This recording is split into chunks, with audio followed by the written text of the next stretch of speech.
이 시간이 되었습니다. 우리 사도신경으로 지난 고백하심으로 주일 예배 하나님 배 드리시겠습니다. 나는 전능하신 아버지 하나님 천지의 창조주를 믿습니다. 나는 그의 유일하신 아들 우리 주 예수 그리스도를 믿습니다. 그는 성령으로 잉태되어 동정녀 마리아에게서 나시고 본디오 빌라도에게 고난을 받아 십자가에 못 박혀 죽으시고 장사된 지 사흘 만에 죽은 자 가운데서 다시 살아나셨으며 하늘에 오르시어 전능하신 아버지 하나님 우편에 앉아 계시다가 거기로부터 살아있는 자와 죽은 자를 심판하러 오십니다. 나는 성령을 믿으며 거룩한 공교회와 성도의 교제와 죄를 용서받는 것과 몸의 부활과 영생을 믿습니다. 아멘. 찬송가 43장 찬송하시겠습니다.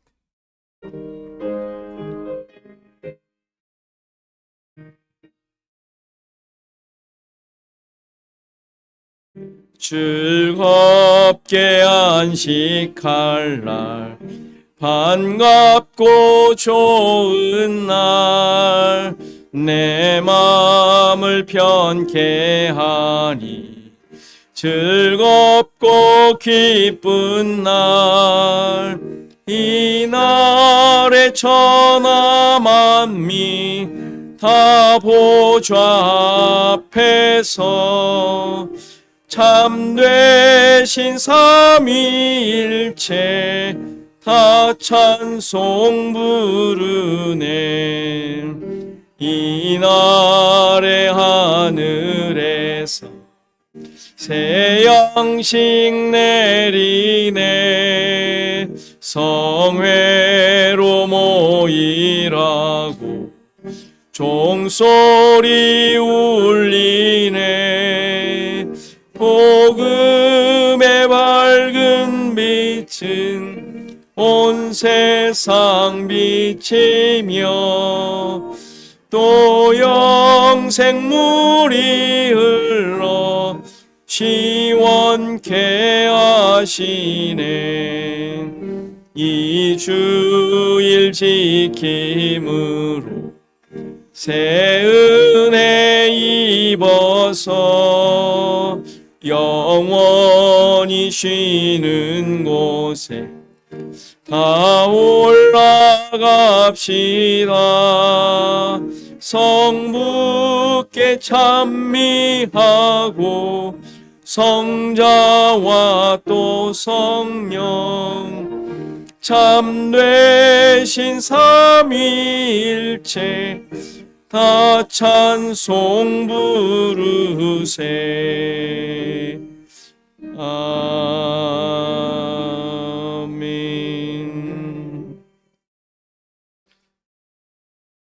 390장입니다. 찬송하십니다.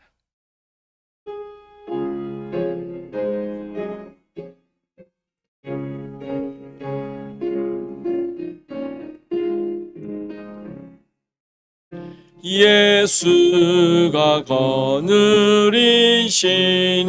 즐겁고 평안하구나. 주야의 자고 깨는 것 예수가 거느리시네. 주날 항상 돌보시고 날 친히 거느리시네. 주날 항상 돌보시고 날 친히 거느리시네. 때때로 괴로움 당하면 때때로 기쁨 누리네. 풍파 중에 지키시고 평안히 인도하시네. 주날 항상 돌보시고 날 친히 거느리시네. 주날 항상 돌보시고 날 친히 거느리시네. 내 주의 손을 붙잡고 천국에 올라가겠네. 괴로우나 즐거우나 예수가 거느리시네. 주 날 항상 돌보시고 날 친히 거느리시네. 주 날 항상 돌보시고 날 친히 거느리시네. 이 세상 이별할 때에 마귀의 권세 이기네. 천국에 가는 그 길도 예수가 거느리시네. 주 날 항상 돌보시고 날 친히 거느리시네. 주 날 항상 돌보시고 날 친히 거느리시네. 아멘.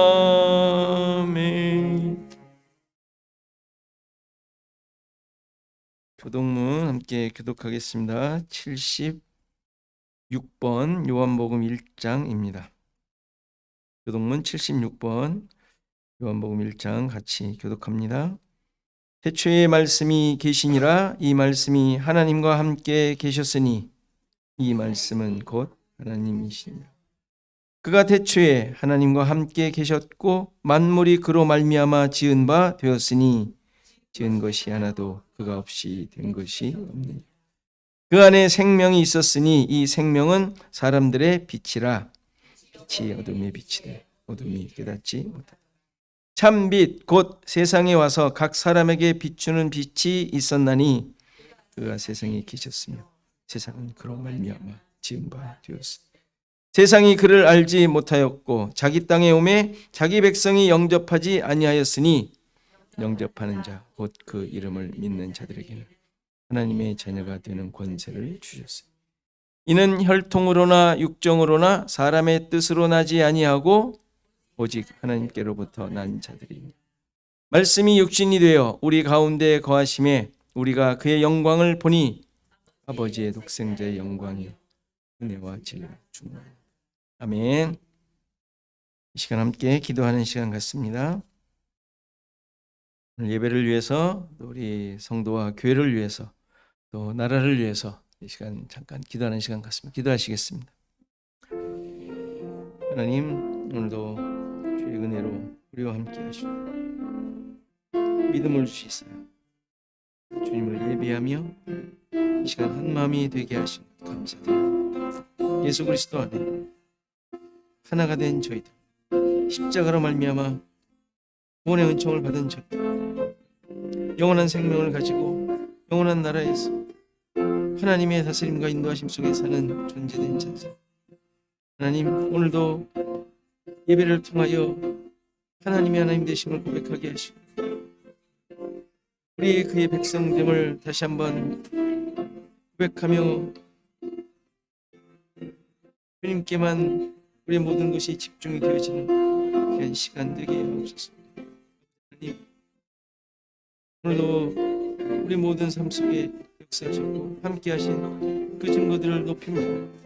오직 주님께만 드립니다. 나의 모든 것이 되심을 고백합니다. 우리와 함께 하시고 우리를 인도하시며 우리와 주님의 뜻을 함께 하시는 은혜를 다시 한번 깨닫고 고백하는 그런 시간 되도록 하옵소서. 하나님, 교회를 붙잡아 주시고 이 교회가 정말로 아버지 하나님, 하나님의 다스림과 하나님의 함께 하심, 하나님의 사랑하심을 드러내는 교회 되어지기를 소원합니다. 우리를 살게 하시고 이 땅 가운데 존재하게 하셨사오니 베들 주언약 교회에 하나님의 그 뜻과 목적을 쫓아 그것을 우리 마음속에 품고 감당하는 저희들 되도록 주님 역사해 주시옵소서. 하나님, 흔들리지 않는 믿음으로 이 세상 가운데 우리가 살아가기를 소원합니다. 도와주시고 인도하여 주셔서 주님만을 바라볼 수 있는 인도하옵소서. 오늘 예배도 주님께서 주인 되시고 인도하여 주시는 감사합니다. 하나님 감사합니다. 오늘도 우리의 마음을 붙잡으시고 인도하시고 또 은혜를 깨닫게 하셔서 우리가 한 마음이 되어 하나님을 예배하게 하신 것 감사합니다. 주님, 우리의 하나됨이 우리 안에 있는 목적에 의한 것이 아니라 하나님만이 하나님이시고 우리의 모든 것의 주인 되심을 고백하는 그 고백이 하나가 되어 주님을 높이는 시간인 줄 믿사오니 우리 가운데 함께하여 주시고 우리를 붙잡아 주시고 또 우리의 마음을 움직여 주시고 오직 주님만을 향하는 귀한 예배의 시간 되게 하옵소서. 감사하고 예수 그리스도의 이름으로 기도하옵나이다. 아멘. 이 시간 다 일어나셔서 하나님의 말씀 받으시겠습니다. 하나님의 말씀은 창세기 11장 1절에서 9절 말씀입니다. 창세기 11장 1절에서 9절 말씀입니다. 제가 봉독해 드리겠습니다. 온 땅의 언어가 하나요 말이 하나였더라. 이에 그들이 동방으로 옮기다가 시날 평지를 만나 거기 거류하며 서로 말하되 자 벽돌을 만들어 견고히 굽자 하고 이에 벽돌로 돌을 대신하며 역청으로 진흙을 대신하고 또 말하되 자 성읍과 탑을 건설하여 그 탑 꼭대기를 하늘에 닿게 하여 우리 이름을 내고 온 지면에 흩어짐을 면하자 하였더니 여호와께서 사람들의 건설하는 그 성읍과 탑을 보려고 내려오셨더라. 여호와께서 이르시되 이 무리가 한 족속이요 언어도 하나이므로 이같이 시작하였으니 이후로는 그 하고자 하는 일을 막을 수 없으리로다. 자 우리가 내려가서 거기서 그들의 언어를 혼잡하게 하여 그들이 서로 알아듣지 못하게 하자 하시고 여호와께서 거기서 그들을 온 지면에 흩으셨으므로 그들이 그 도시를 건설하기를 그쳤더라. 그러므로 그 이름을 바벨이라 하니 이는 여호와께서 거기서 온 땅의 언어를 혼잡하게 하셨음이니라. 여호와께서 거기서 그들을 온 지면에 흩으셨더라. 아멘. 앉으시겠습니다. 찬송가 446장 찬송하시면서 헌금 봉헌하십니다.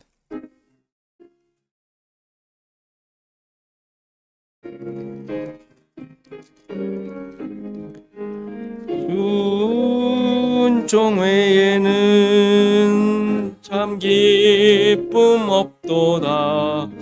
날 사랑하신 주 늘 계시옵소서. 기쁘고 기쁘도다. 항상 기쁘도다. 나 주께 왔사오니 복 주옵소서.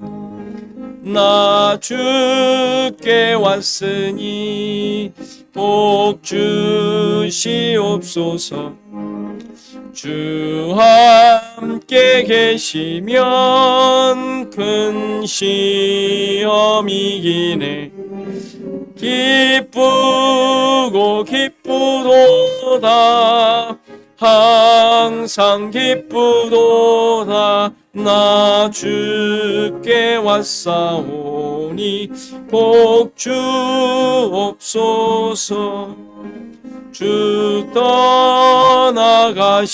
떠나가시면 내 생명 헛되네. 기쁘나 슬플 때 늘 계시옵소서. 기쁘고 기쁘도다 항상 기쁘도다 나 주께 왔사오니 복 주옵소서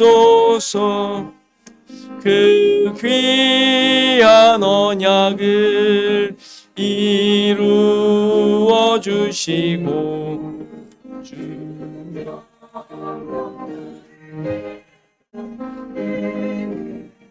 시옵소서 기쁘고 기쁘도다 항상 기쁘도다 나 주께 왔사오니 복 주옵소서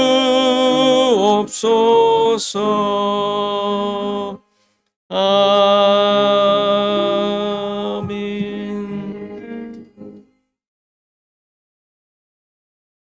네, 그 소식 함께 나누죠. 우리 옆사람, 앞사람, 뒷사람 인사하시죠.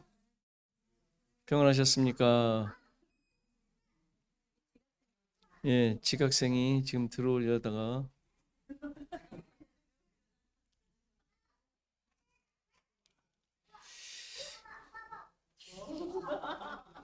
거의 뭐 이제 주동자가 됐어요.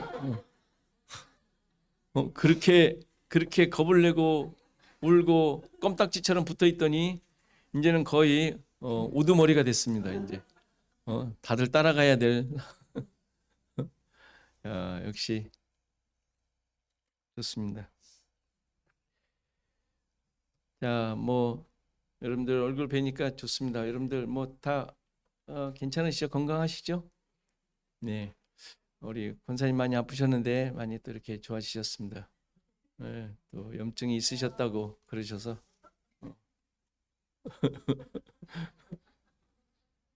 그냥 이렇게 평범하게 들어오시면 괜찮을 텐데. 그러니까 네.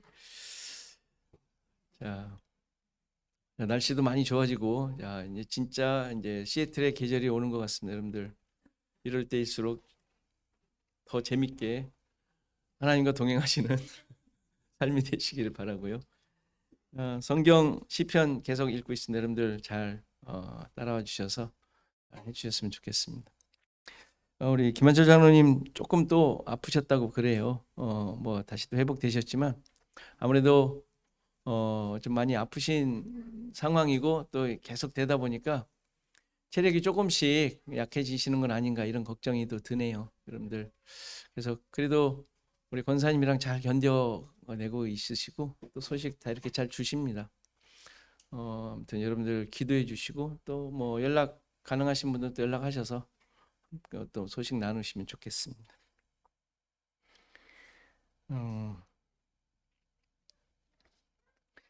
우리 기도하고 말씀 보시겠습니다. 하나님 아버지, 우리에게 또 믿음으로 말미암은 또 하나님의 은혜로 말미암은 기쁨과 감사가 있게 하시고 또 서로를 보며 우리를 통한 하나님의 뜻이 무엇인지를 나눌 수 있는 또 그것을 함께 공유하며 힘을 얻고 주님을 섬길 수 있는 그냥 공동체를 주심에 감사드립니다. 하나님, 우리의 애씀과 힘씀으로 말미암음이 아닌 오직 하나님의 은혜로 말미암은 우리의 생인 줄 믿사오니 우리의 삶을 통하여 서로가 힘을 얻고 하나님의 함께하심을 깨닫고 이 세상 가운데 하나님께서 허락하시고 목적하시고 계획하신 것들을 이뤄가는 우리 모두가 될 수 있도록 하나님 도와주옵소서. 연약하지만 또 때때로 수많은 요인들에 의하여 우리의 믿음이 흔들리는 것 같이 보이기도 하지만 그러나 그때마다 우리를 향하신 하나님의 뜻을 기억하게 하시고 또 깨닫게 하시고 은혜를 찾게 하시고 그래서 그것을 보고 다시 한번 일어서고 또 우리에게 주신 사명을 깨닫고 살아가는 그런 삶이 되도록 하나님 도와주옵소서. 다시 한번 이 세상 가운데 우리를 부르셔서 세워주심을 감사드립니다. 우리를 향하신 하나님의 뜻을 다시 한번 깊이 깨닫고 힘을 얻고 살아가는 시간 되도록 인도하옵소서. 오늘도 말씀을 통하여 우리 자신들을 되돌아보며 우리를 향하신 하나님의 그 목적과 뜻을 발견하기를 소원합니다. 도와주옵시고 또 이 교회를 통한 하나님의 그 사명을, 하나님의 뜻을 우리 마음속에 깊이 품을 수 있는 귀한 시간 되도록 인도하옵소서. 감사하고 예수 그리스도의 이름으로 기도하옵나이다. 아멘.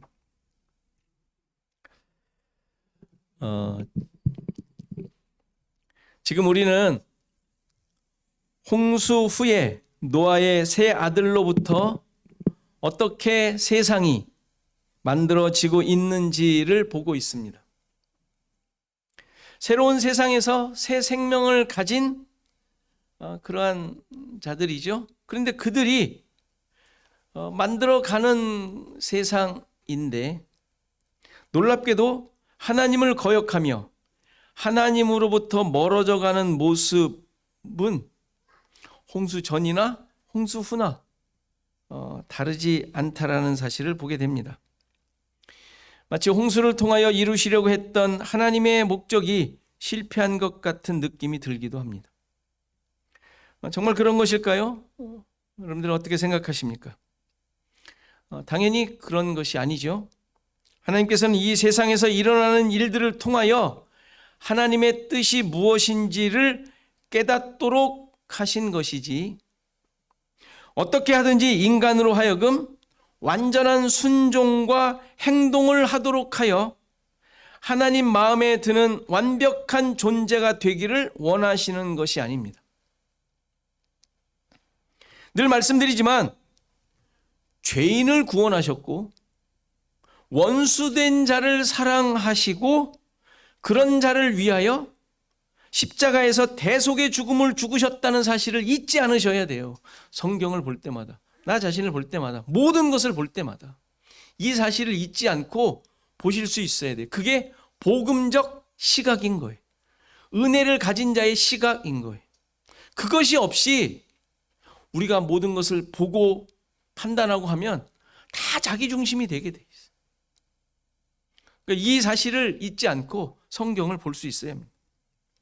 물론 그렇다고 그러한 내용이 내 마음대로 살아도 괜찮겠다라는 생각을 하게 할 수도 있을 것 같아요. 그렇죠? 늘 우려하는 내용 아니에요? 제가 사족을 달면서 늘 설명하는 내용 아닙니까? 그럴까봐, 오죽하면 바울도 그럴까봐 그런 얘기를 또 했겠어요? 그럴 수 없다고 얘기하면서 말이에요. 그럴 생각이 얼마든지 들을 수 있을 것 같아요. 또 좌절하면서 아유 내가 그렇지 뭐. 막 이러면서 그냥 아이 뭐 내 꼬라지 그렇지 뭐 이러면서 인정하려고 하는 것을 허용하는 것 같은 느낌이 든단 말이에요. 어차피 내가 뭐 그렇게 살아도 하나님의 뜻은 이루어지지 않아? 뭐 이러면서 말이에요. 내가 멋지한들, 뭐 설사 죄를 지은들, 내 마음대로 한들 모든 것이 하나님의 선하신 뜻대로 될 것이라는 아주 낙천적인 믿음의 생각과 그 기준을 가지고 가질 분들도 혹시 계실지 모르겠어요. 그러나 단언하지만 그런 생각을 가지시는 분들은 혹시 그렇게 사시는 분들이 있다면 아직 하나님의 마음을 모르는 것이고 십자가의 구속의 은혜를 깨닫지 못한 모습이라고 할 수 있어요.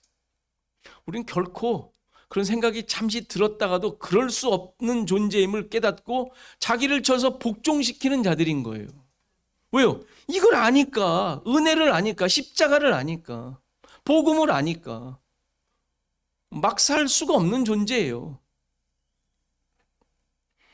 만일에 그런 생각이 들거든 이 은혜를 구하시고 십자가를 더 깊이 묵상하셔야 돼. 하나님의 은혜는 이기주의자를 위한 면죄부가 아니에요. 그렇죠? 자기만 생각하는, 자기 기준으로 생각하는 사람들에게 면죄부 주는 게 은혜가 아니란 말이에요. 십장의 족보는 하나님의 뜻이 무엇인지를 잘 보여주는 동시에 인간은 스스로의 능력과 노력으로 자신을 구원할 수 없다. 있다라는 사실을 보여주고 있고, 하나님의 은혜를 경험하더라도 하나님을 멀리하며 세상과 짝이 될 수밖에 없는 존재라는 사실 역시 보여줘요.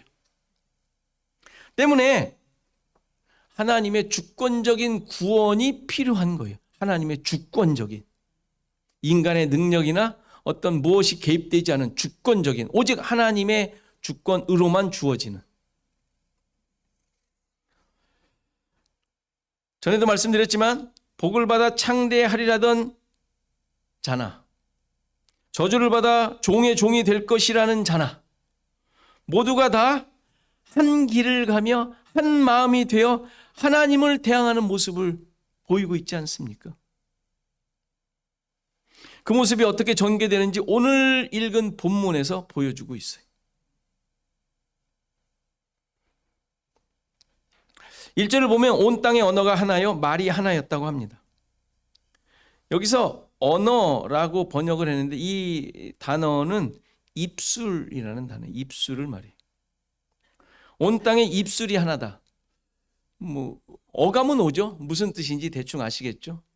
그러니까 언어가 하나, 그러니까 랭귀지가 하나였다라는 의미도 있지만 그 의미보다 지금 성경이 지적하고자 하는 것은 그들이 가지고 있는 어떤 생각이나 계획을 고백하고 내놓는 것이 하나였다라는 얘기.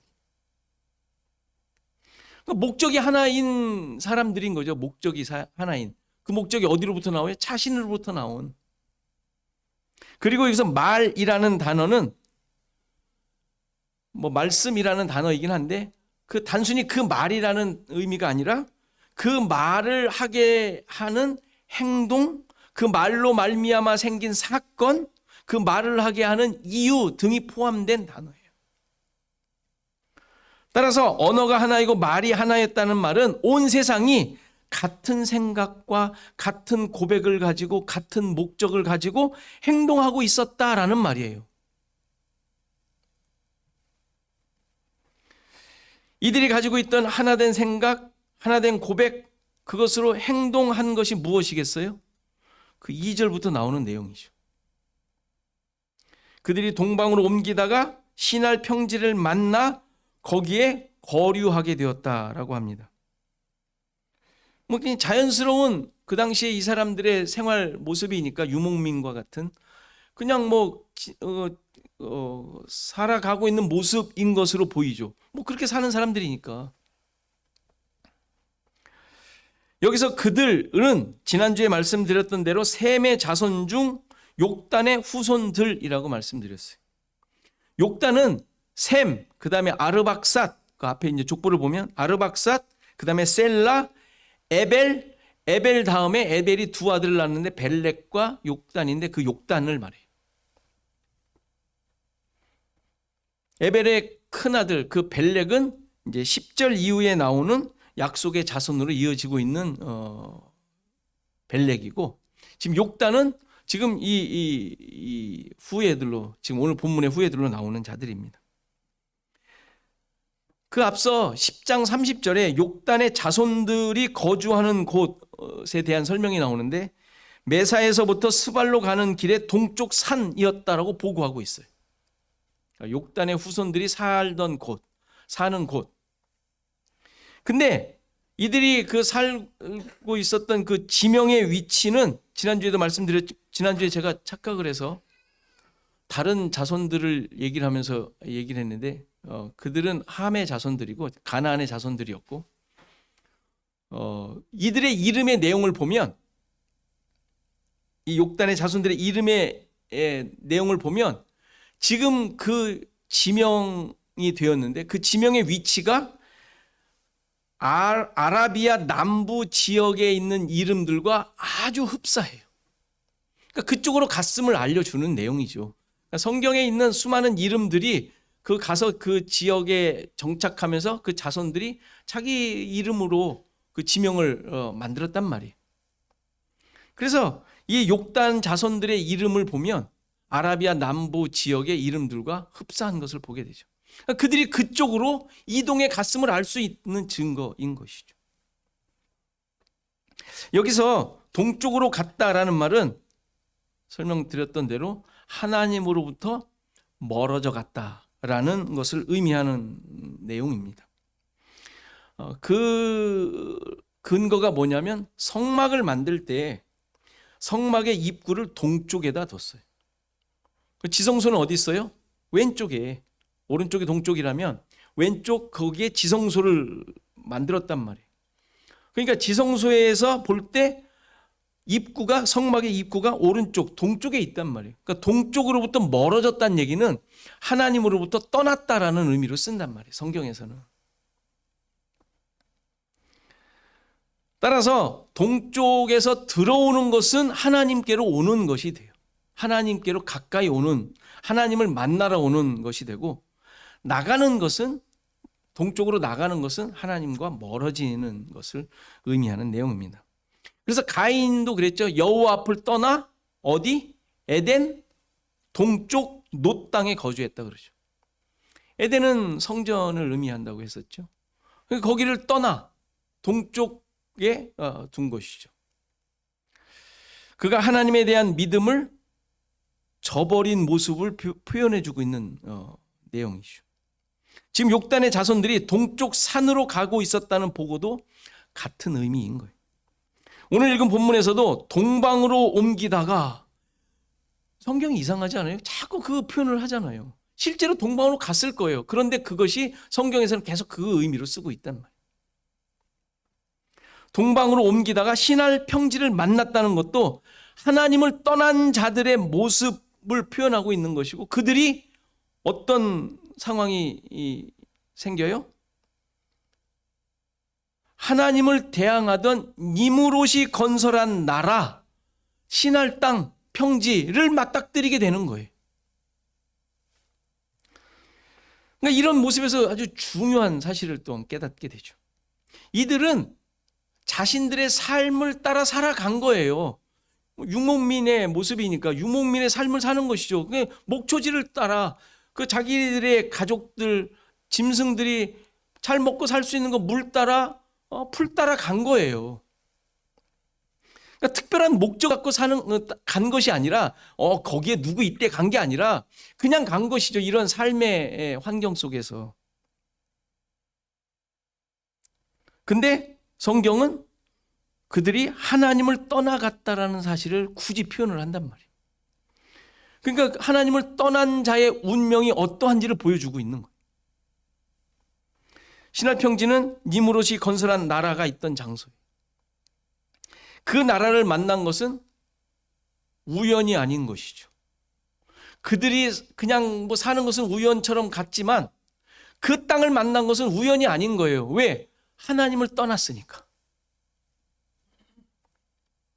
그러니까 하나님을 떠난 존재는 하나님을 대신할 어떤 세상의 가치와 그 힘과 그 자리와 거기서 얻는 그 안위를 찾아 거기에 안주하게 된다는 것을 보여주죠. 근데 그게 결국 하나님을 대항하는 곳으로 가게 돼요. 그러니까 우리의 신자들의 삶 속에서도 늘 자신을 돌아봐야 하는 이유가 여기 있는 거예요. 나도 모르게 우리는 습관적으로 늘 사는 것처럼 살게 되잖아요. 근데 지금 그 모습이, 그 방향이, 그 표대가, 그 시선이 동쪽이냐 이거예요. 하나님을 등지고 있지 않느냐 이 말이에요. 그러면 반드시 세상과 짝하게 돼요. 이건 뭐 예외가 없어요. 예외가. 아니야, 나 그래도 하나님 믿어. 이런 사람 수두룩하죠. 하나님 등지고 있으면서. 왜? 옛 것은 알거든. 그걸로 사는 건 아니잖아요. 하나님의 은혜가 주어지듯이 그렇게 사는 사람들은 세상의 은혜가 주어져요. 주어지는 거예요. 안 찾아도. 하나님의 은혜 여러분들이 찾습니까? 은혜는 주어지잖아요. 하나님께서 그것을 내가 받고 있는가 깨달으라는 것이죠. 찾아보라는 것이죠. 돌아보라는 것이죠. 그게 아니라 세상이 주는 이런 안위, 편안함, 보이는 것에 내가 안주하고 있는지 이거 보라는 거예요. 신자들의 신앙 자세, 늘 말씀을 보고 이런 예배의 자리를 찾고 또 내가 어디에서든지 하나님을 의식하며 의지하려고 하는 이유가 거기에 있는 거예요. 그게 아니면 뭐 왜 하겠어요? 하나님 뭐 왜 찾습니까? 늘 뭐 안 찾아도 하나님 계신데, 말 그대로. 그렇죠? 내가 찾는다고 오고 뭐 오라 그런다고 오시고 그럽니까? 그거 아니잖아요. 임마누엘인데. 나의 모습이 어떠냐 이거예요. 나의 모습이. 그 하나님을 의식하고 있고 그 하나님을 쫓으며 살고 있냐 이거.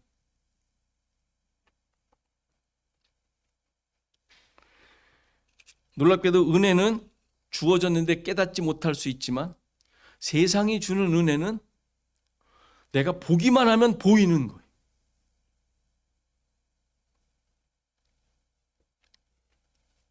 하나님의 백성들이 세상의 것들을 자신의 소유로 만드는 모습은 이미 에덴 동산에서 선악지식의 나무를 보고 일어났던 사건이에요. 가인이 아들 에녹의 이름으로 성을 쌓고 그 후손들이 번성할 때도 있었던 일이에요. 그들이 뭐 문화 창조자들이었잖아요. 가인의 후손들이. 그리고 하나님의 사람들이 사람의 딸들의 아름다움을 보고 아내로 삼아 네피림이 되었을 때도 있었던 일이지 않습니까? 세상의 것으로 자기 소유로 삼는 하나님의 백성들이 그 모습이죠. 지금도 오늘 본문에서도 동방으로 가다가 신할 땅을 발견하자 사람들이 서로 말하며 엄청난 계획을 세우자고 하죠. 자신의 것을 만들자는 것 아닙니까? 자신의 것. 우리 것 만들자. 우리 것. 그러니까 인간에게 기준을 둘 때 늘 일어나는 일들이. 안 믿는 사람들이라 치고 그렇다 치고 우리 믿는 사람들조차도 말입니다. 자, 이들이 이제 자신의 것을 만들자는 계획을 하며 세우고 서로 합의하는 모습을 보이는데 이때 옮겨간 무리들만이 그러한 합의를 한 게 아니라 그랬죠. 그곳에 살고 있었던 신할 평지에 살고 있었던 그 니무롯의 후예들도 함께 이들이 이런 계획을 세우게 됩니다. 이것이 바로 1절에서 나와 있는 대로 언어가 하나였다는 의미예요. 언어가 하나. 한 마음, 한 생각, 한 고백을 한 입술로 하고 있는 모습이죠. 그런데 이들의 합의한 내용이 좀 수상하죠. 단순한 소유욕이 아니라고 했습니다. 벽돌을 만들어 견고히 굽자고 합니다.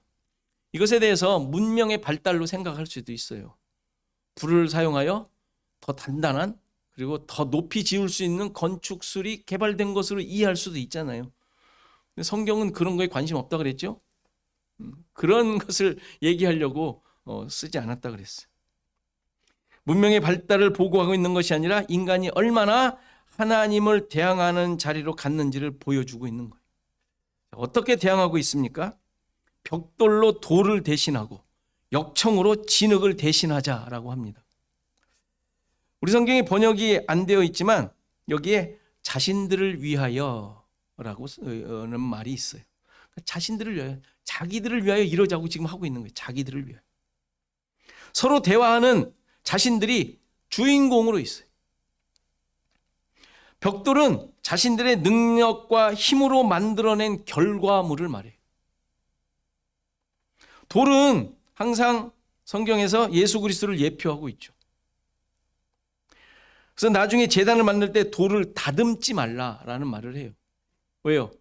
하나님을 섬기는데 인간의 능력과 노력이 들어가면 안 되니까 철저하게 배제시키는 것이죠. 깨달으라는 거예요. 뭐 이쁘게 만들고 뭐 이런 것을 싫어하시는 뭐 이런 게 아니라 인간의 능력과 노력으로 나를 섬긴다고 흉내내지 말라는 얘기죠. 하나님이 아주 단호한 모습인 거예요. 그러니까 복음의 은혜에 인간의 기준이 들어가게 되면 뭐가 되죠?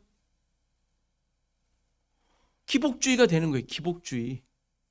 그렇죠. 그리고 계속 그것을 추구하다 보면 미신적 신앙이 되는 것 아닙니까? 하나님의 하신 일에 자기의 기준과 목적이 들어가 버리면, 내가 애씀과 힘씀이 들어가 버리면 그게 하나님을 이용하게 되는, 이용해서 뭘 얻어내려는 미신이 되는 거예요. 그런데 이러한 하나님의 의지와 뜻을 아예 무시하고 그들 스스로 만들어내겠다는 의지를 보이고 있는 것이 벽돌로 대신하겠다라고 말하는 것이죠.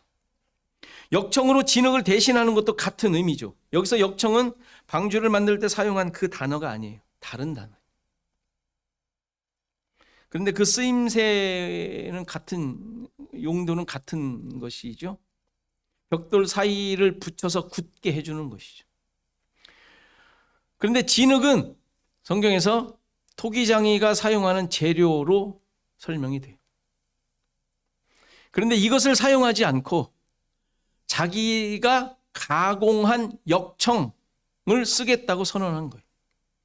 그러니까 진흙은 하나님께서 쓰시는, 하나님께서 만드시는 원재료죠.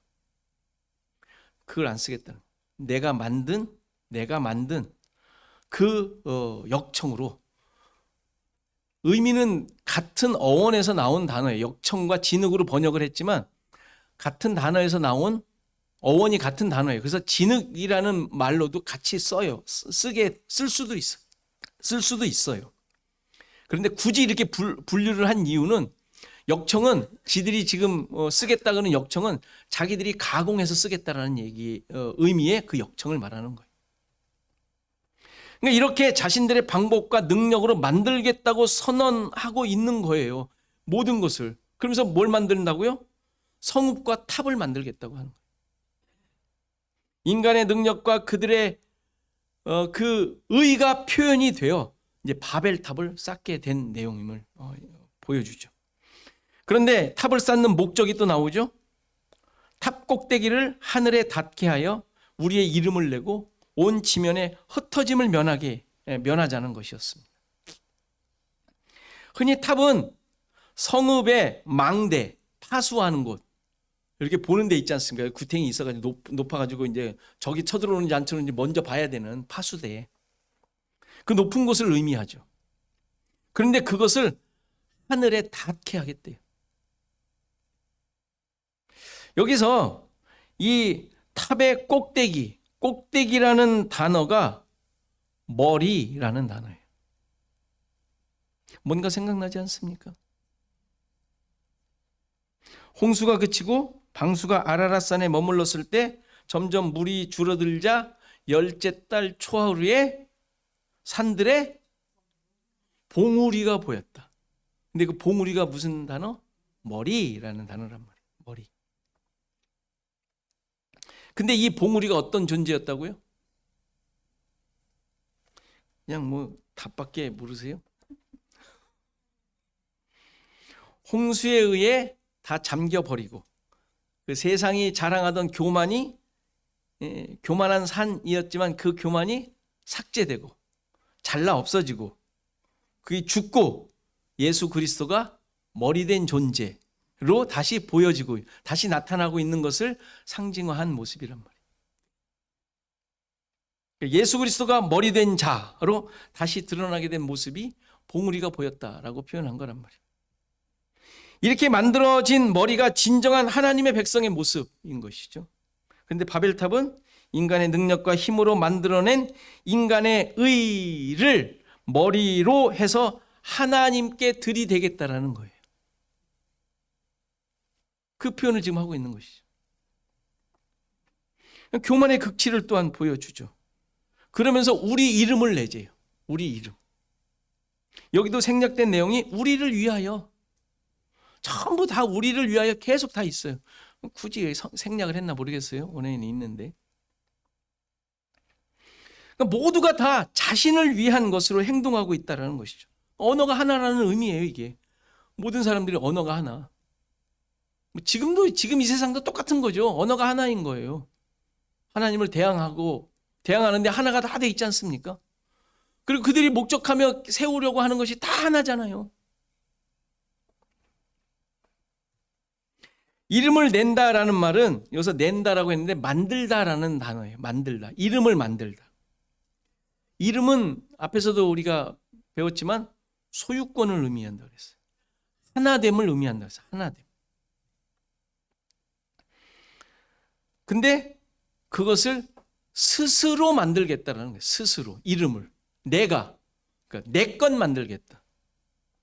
내가 이 세상과 하나가 되겠다. 세상을 나와 하나로 만들겠다. 이 얘기죠. 그러니까 하나님의 뜻과 계획을 아주 대놓고 대항하고 있는 모습임을 보여주죠. 그러니까 이렇게 하나님을 대신하여 자기가 그 자리에 앉아 이 세상을 이렇게 좌지우지하겠다, 다스리겠다라는 그 의지를 보여주고 있는 내용입니다. 잠언 18장 10절을 보면 중요한 구절이 하나 나오는데 우리가 잘 아는 구절이죠. 여호와의 이름은 견고한 망대라. 의인은 그리로 달려가서 안전함을 얻느니라. 견고한 망대가 여호와의 이름이랍니다. 그러니까 지금 이들이 짓고 있는 것이 여호와의 이름이어야 되는데 자기 이름을 내겠다라고 하는 거예요. 그 자리. 그러니까 혹시 높아진 게 있다라는 것은 그게 다 하나님 것이고 하나님인데 거기에는 하나님의 이름만 있는데 그리고 거기에 의인들 하나님의 백성들은 거기에서 평안을 얻는데 그곳에 가서 이들은 자기가 그 자리를 차지하겠다라는 거예요. 다 내 밑으로 오라는 것이죠. 이 의지를 표현하고 있는 모습이 지금 바벨탑을 쌓고 있는 모습인 거예요. 얼마나 이들이 하나님으로부터 벗어나 자신의 삶을 만들어가고 있는지를 보여주고 있는 것입니다. 그리고 이 탑을 높게 세운 이유가 온 지면의 흩어짐을 면하자는 것이 목적이었음을 보여주죠. 이건 역시 하나님을 대항하는 모습이에요. 흩어지다라는 말은 깨뜨리다라는 의미예요.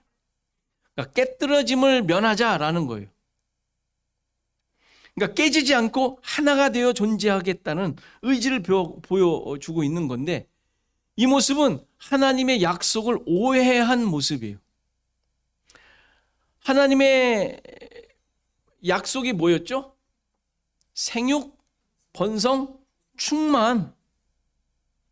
이게 무슨 흐트러뜨리는 건 줄 알고 있어요. 그렇게 오해를 하는 것이죠. 우리는 그렇게 하지 않겠다. 우리는 하나로 그냥 똘똘 뭉쳐 있겠다. 생육, 번성, 충만이 뭐라 그랬어요? 수를 눌리고 흩어져서 땅을 지배하라는 내용이었습니까? 그게 아니었죠. 생명을 가진 자들이 하나님의 뜻을 드러내며 그 뜻을 이루는 삶을 사는 것, 이게 생육, 번성, 충만이란 말이에요. 그걸 자기들이 해요? 아니요. 하나님이 하시겠다고 약속해 주시는 말씀이라 그랬잖아요. 그런데 지금 우리는 흩어지지 않고 아니 그런 당신이 말하는 그런 거 하지 않고 내가 똘똘 뭉쳐서 우리들이 우리의 뜻을 이뤄내겠다라고 지금 얘기하고 있는 것이 흩어짐을 면하겠다고 말하는 것이죠.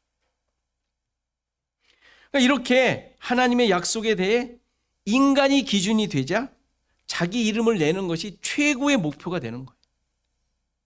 그리고 서로 하나가 되어 적극적으로 하나님을 대항하며 도전하는 것이 목표가 되어버리는 것이죠. 자, 어떻습니까? 지금까지 우리가 잘 알고 있는 바벨탑 사건의 그 조금 숨은 내용들을 잘 살폈는데 이때만의 일인가요? 아니죠. 지금도 그대로 일어나고 있네요. 아니 역사적으로 볼 때 다 그대로 일어났어요. 똑같아요. 하나도 인간들이 바뀌질 않습니다.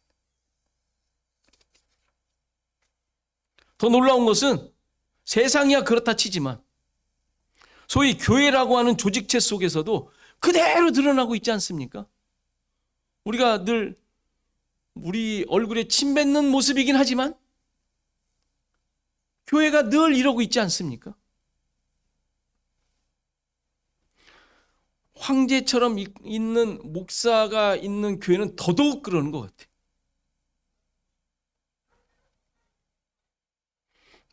저 막 섬기려고 그러지 마세요. 저를 막 위해 주려고 하는 것도 자제를 하셔야 돼요. 서로 위해 주는 것 중에 저도 하나 들어가는 건 괜찮은데 저 사람보다는 목사님 뭐 이러면 안 된다니까요. 성도인데 그렇잖아요. 다 똑같잖아요. 목사님들 옛날부터 그 식사할 때 뭐 줄 같이 서서 먹는다고 농담 아닌 농담처럼 계속 하는 얘기가 실은 그런 얘기들이에요. 근데 따로 차려주는 교회도 있다 그래요. 황제처럼. 응? 뭐 요리사를 뒀다나 어쨌다나. 지금 바벨탑이에요. 바벨탑. 바벨탑의 그 모든 사람들의 의도와 생각이 그대로 교회 안에서 똑같이 성도들이 그렇게 하면 그게 또 잘하는 줄 아네. 그렇게 해야지 또 잘 섬기는 것처럼 하나님의 종이라나 어쨌다나 뭐 그러면서 그런단 말이에요. 이거 정말 깨어져야 돼요. 정말 돌이켜야 돼요. 그런 교회 나가지 마세요. 그게 무슨 교회입니까 그게. 자신이 기준이 되어 만들어가면서 하나된 목적과 목표 그게 그 교회 안에 그대로 있잖아요.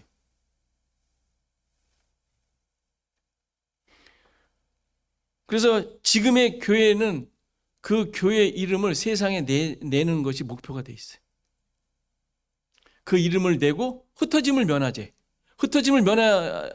그래가지고 수십만 명이 모이잖아요.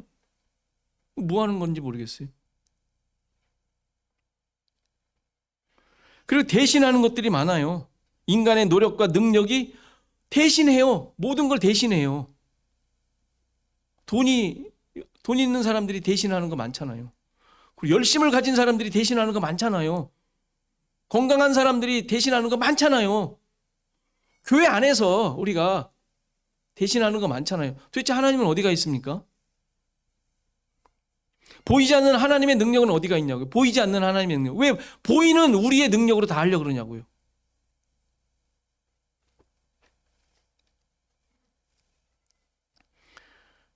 가만히 또 보면 그 다 자기를 위한 거야. 안 그래요? 그렇게 하면 하나님 벌 준대. 그럼 누가 하겠어? 하나님 복 준다니까 다 하고 있지. 다 자기를 위한 거잖아요. 내가 그렇게 열심히 일했더니 저 사람만 복을 받네. 누가 하겠어요 계속. 아니잖아요. 안 하잖아요. 그럴 사람이 어디 있어요? 어느 교회에. 다 자기를 위한 거예요. 바벨탑 쌓는 사람하고 똑같잖아요. 그러니까 바벨탑을 쌓은 자들의 정신이 그대로 교회에 들어와 있는 것을 보게 되죠. 그러니까 지금쯤 우리 정말 생각해야 돼요. 교회가 지금 어디에 있는지, 무엇을 하고 있는지, 어디를 향해 가고 있는지. 뭐 하나님의 일을 한다 그러겠죠. 말은 그래요. 이 사람들도 하나님의 그 홍수 생각하면서 다 했을 거 아니에요. 다 생각하면서. 근데 보이는 것으로 다 메꾼 거잖아요.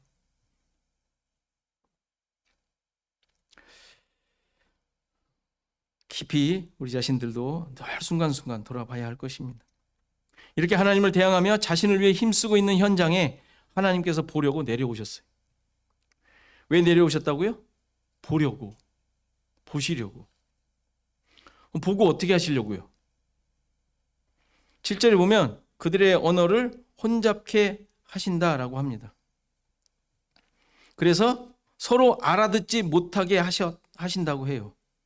여기 혼잡하게 하다라는 말은 섞다, 혼합하다 라는 뜻과 함께 먹이를 주다, 기름을 붓다 라는 의미가 있어요.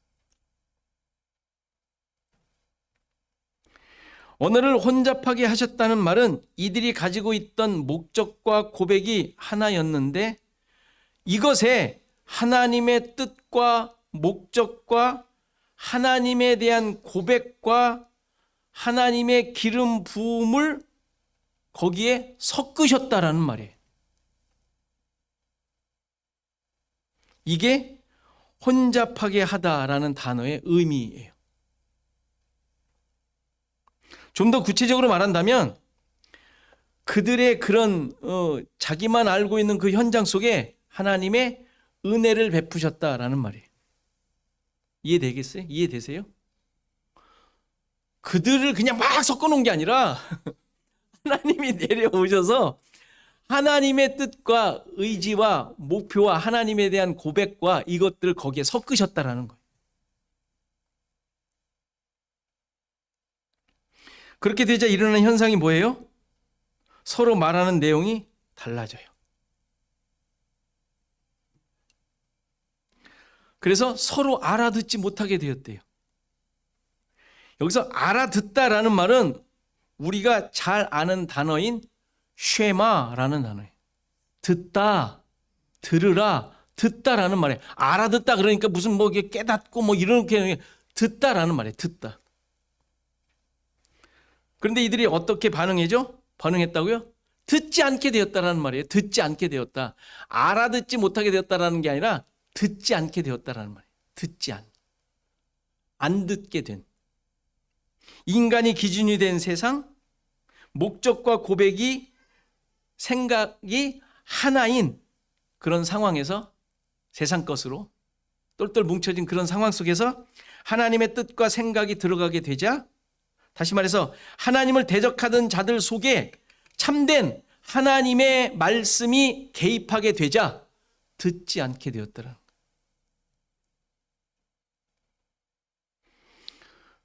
이 현상이 어디에서 나오죠 또? 어디에 설명되죠? 요한복음 1장. 세상에 빛이신 말씀이 빛으로 왔는데 거기에 반응하지도 않고 깨닫지도 못하더라. 듣지도 않는 것이죠. 들리지도 않는 거예요, 또. 그 모습을 그대로 보여주고 있는 것이죠. 그런데 요한복음에 어떻게 돼요? 그것을 듣고 깨닫고 나오는 자가 있네요. 영접하는 자. 있더라는 거예요. 그 어두움 속에서. 오늘 본문도 있죠? 읽진 않았지만 오늘 창세기에도 나오죠? 이런 하나님의 일하심에 반응하는 자가 있었는데 그가 누구라고요? 그게 누굽니까? 오늘 본문에 읽진 않는데 누구예요? 누구예요? 하나님의 말씀을 듣고 나온 자가 있잖아요. 아브라함이 나오는 거예요. 그래서 셈의 후손을 계속 지금 얘기하고 있는 거예요. 아브라함을 얘기하려고. 12장에서 아브라함이 듣고 나왔잖아요. 아브라함이 하나님 잘 믿는 사람이었다고요? 아니잖아요. 알잖아요. 어디에 있던 사람이에요? 지금 요 우상 섬기던 바벨론이야. 그 문명, 그 메소포타미아 문명 있었던. 근데 듣고 나오는 사람이 있다니까요. 이렇게 있다라는 거죠. 하나님의 말씀이 들리고 그 말씀이 자기를 향한 말씀인 줄 알고 나온 사람이 아브라함이란 말이에요. 우리 자신을 이제 돌아봐야 할 것 같습니다. 하나님의 말씀이 잘 들리십니까? 하나님의 말씀을 쫓고 있습니까? 그 말씀이 나를 인도하고 계십니까? 그 말씀에 반응한 자의 삶을 살고 있는 것입니까? 여러분들 삶 속에 이런 하나님의 오셔서 우리의 세상이 중심이 되었던 그 속에 하나님의 말씀이 섞여 있는데, 그걸 주셨는데, 은혜를 주셨는데 그 은혜가 감지되십니까? 아니면 여러분들의 삶의 수많은 요소들로 인하여 하나님을 섬기고 말씀을 가까이 하는 것을 방해하고 있는 것은 아닙니까?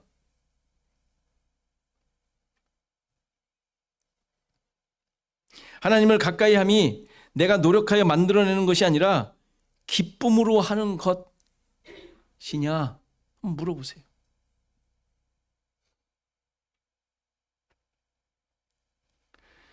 우리에게 하나님을 향한 하나님의 말씀에 반응하는 모습은 그냥 그 자체가 기쁨이어야 돼요.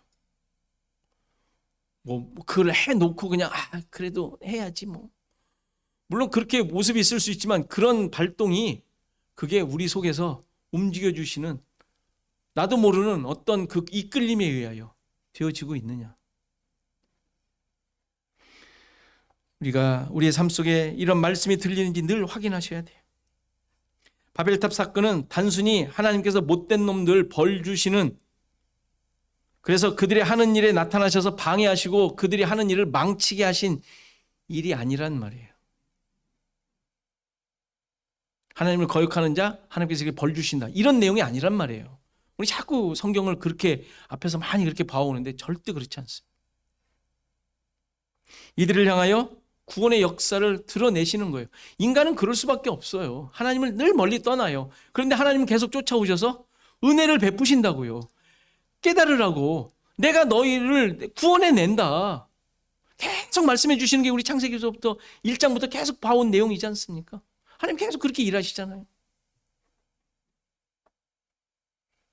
아까 말씀드린 대로 죄인 되었을 때, 원수 되었을 때, 죄인이 아니고 원수가 아니면 뭐로 하나님이 찾아오시겠어요? 그런 사람은 잘 살아가라 그러세요.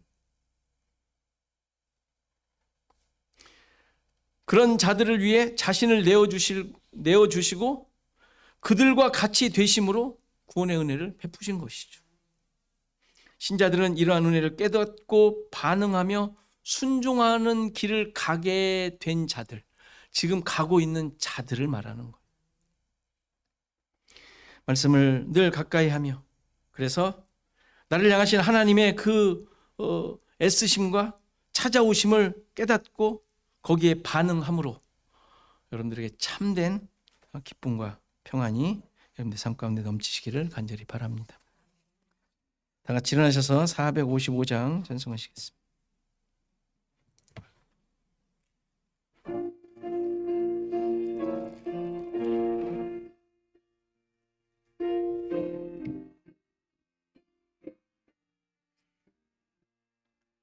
주님의 마음을 본받는 자, 그 마음의 평강이 찾아옴은 험악한 세상을 이길 힘이 하늘로부터 임함이로다. 주님의 마음 본마다 살면서 그 거룩하신 나도 이루리. 주 모습 내 눈에 안 보이며 그 음성 내 귀에 안 들려도 내 영혼 날마다 주를 만나 신령한 말씀 늘 배우도다. 주님의 마음 본마다 살면서 그 거룩하신 나도 이루리.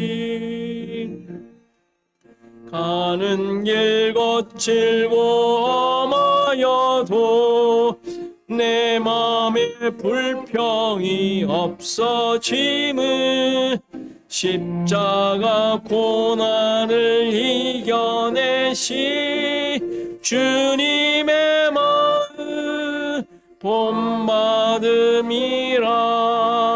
주님의 마음 본받아 살면서 그 거룩하신 나도 이루리.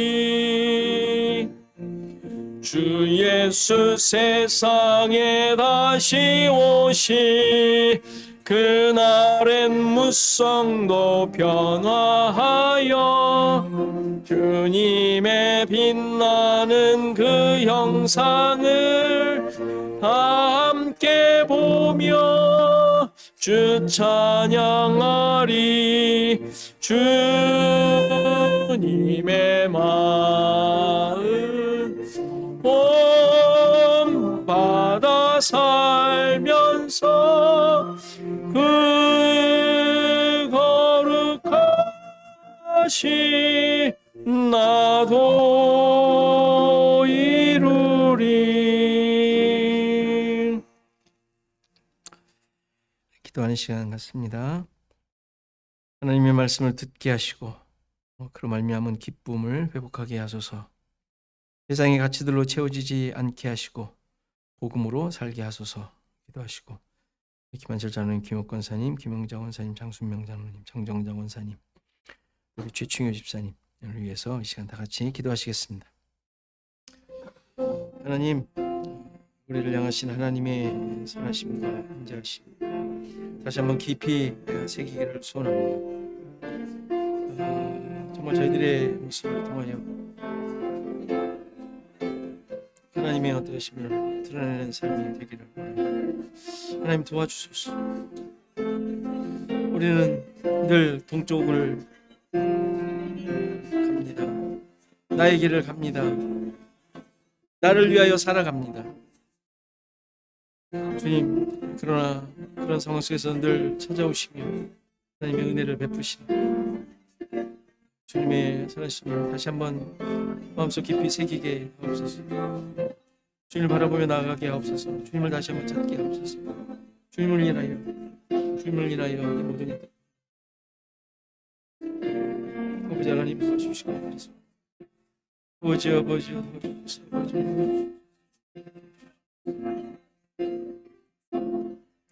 주님 바라보게 하시고 하나님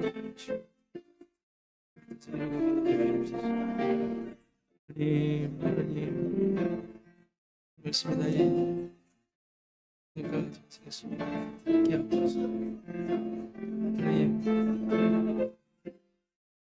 너도 그의 삶 속에서 하나님의 은혜를 찾았습니다. 발견하였습니다. 하나님, 우리가 지금 보는 자, 찾는 자 찾게 하소서. 찾게 하소서.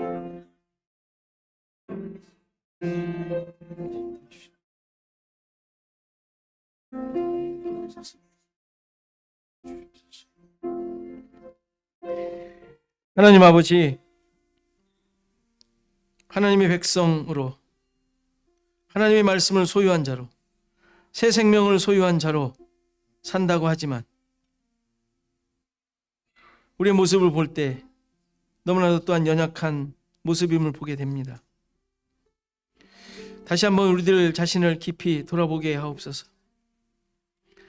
바벨탑을 쌓은 그들의 모습은 있지 않은지, 그들의 기준과 목표를 우리 또한 쫓아가고 있는 것은 아닌지, 그들과 언어가 하나 되어 있는 것은 아닌지 우리 자신들을 깊이 돌아보게 하시고 다시 한번 주님의 말씀으로 우리 자신들을 되돌아보며 말씀만이 나를 인도하고 말씀만이 나의 삶의 목적이 되고 나의 등불이 되어 하나님 이 세상에 빛을 비추는 세상의 가치들이 어떠한 것인지를 드러내는 삶이 되게 하옵소서.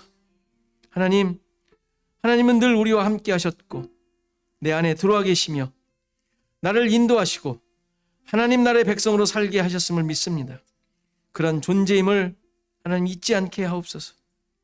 여러 가지 상황 속에 맞닥뜨리는 세상의 가치들로 인하여 흔들리지 않게 하시고 하나님 그 가운데 있는 참된 하나님의 말씀을 바라보게 하시고 발견하게 하시고 소유하게 하셔서 이 세상 가운데 참된 하나님의 백성의 모습으로 살아갈 수 있도록 하나님 도와주시옵소서. 여러 가지 상황 가운데 힘들어하고 어려워하는 하나님의 백성들 붙잡아 주시고 그 가운데서 바른 길, 바른 모습 잘 드러내게 하시고 하나님의 함께 하심을 깊이 깨닫고 고백함으로 말미암아 오히려 참된 기쁨과 감사가 그 가운데 넘치고 수많은 사람들에게 참된 즐거움이 무엇인지를 잘 드러내는 삶이 되게 하옵소서. 다시 한번 시애틀 주원학교의 성도들 또 교회를 주님께 올려드립니다. 주님, 우리의 모습이 정지되어 있는 것이 아니라 또 그 가운데 만족하며 주저앉아 있는 것이 아니라 하나님의 말씀이 인도하는 대로 움직여지는, 그래서 그것을 잘 드러내는 그런 교회 성도들 되게 하시고 또 이 땅 가운데 우리를 살게 하신 그 목적이 우리의 삶의 현장 속에서 이루어지고 드러나는 그런 삶이 되도록 하나님 도와주시옵소서. 이제는 예수 그리스도의 은혜와 하나님의 크신 사랑과 성령의 감화, 강동, 교통하심이 함께하심. 오늘 예비한 모든 성도들 머리머리 위, 저들의 생업과 가정과 자손 대대 위, 시애틀 조언학교회 위에 이제부터 영원토록 함께 계실지어다. 아멘.